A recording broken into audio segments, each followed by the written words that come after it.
It's very interesting that the Ukraine conflict, Russia-Ukraine conflict started, and none of us could ever imagine that it would impact the continent. And, it is so far away, but as we know, global trade and interconnectedness, and clearly those of us who follow these issues knew that sooner or later something would happen.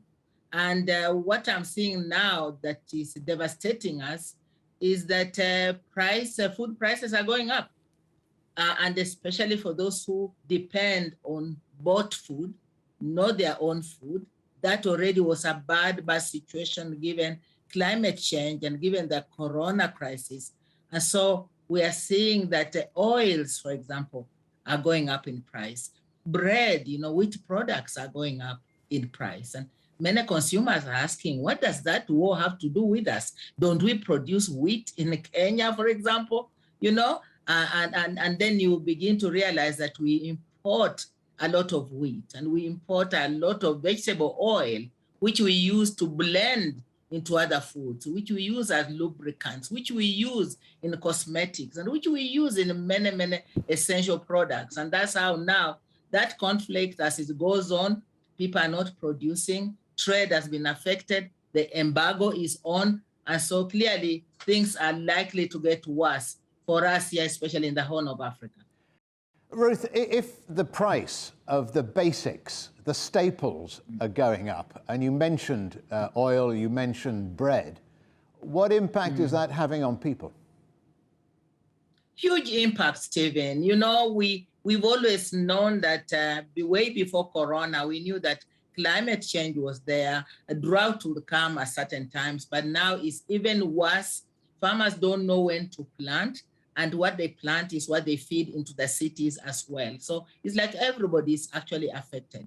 Now then came Corona, and then we are beginning to try and recover economically from the Corona effects. And that has bringing businesses up, getting our tourism, especially in Kenya and in the Horn of Africa, going.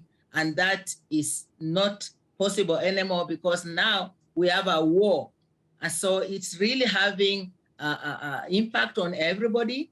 A small hand to mouth, earners are having a hard time. But it also means those who earn anything at all, the African way of sharing what we have.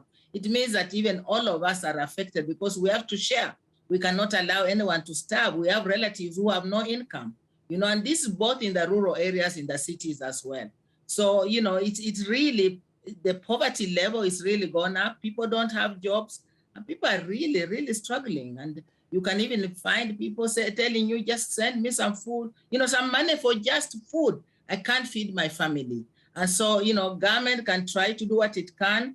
The donor community, a lot of it now with its focus on the Russia-Ukraine issue. And it means that for Africa, we really have to look internally and to see how we can help each other. Are some parts of the continent worse affected than others? Clearly they would be, Stephen. They would be, because the Horn of Africa is always a trouble spot when it comes to food security, hunger and malnutrition. And just given, some of the data that is coming out from some of the international NGOs is that where we have drought, animals are dying, already. Already those are fragile areas. And if they are fragile, it means that what is happening elsewhere, people not having enough to share, is actually affecting them. So the Horn of Africa is usually a very difficult area. But then we also have some parts of Africa who depend a lot on wheat. We may not eat as much bread in Kenya as other areas, but we do. We depend on it a lot, increasingly now we're having to eat bread just like everyone else does. So we are being affected. So it's already the fragile areas, who are being affected even much, much more than others. You talked about international help. Do you think the rest of the world takes Africa's food security problems seriously enough? It's difficult to say, when you're in a begging situation, it's difficult to really say anything negative towards those who are trying to help you. But when it's hunger, and those are issues I've always dealt with throughout my professional career.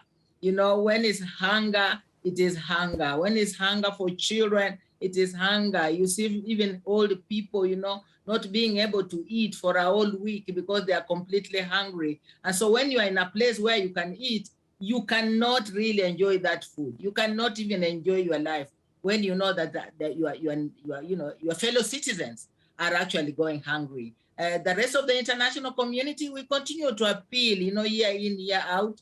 The UN had, the Food Systems Conference just recently, and commitments were made. But given this war now, and huge focus by the donor community on it, I'm not sure anyone is even now worrying or talking about those pledges, because Africa continues to be a food deficit area, and we continue to need help.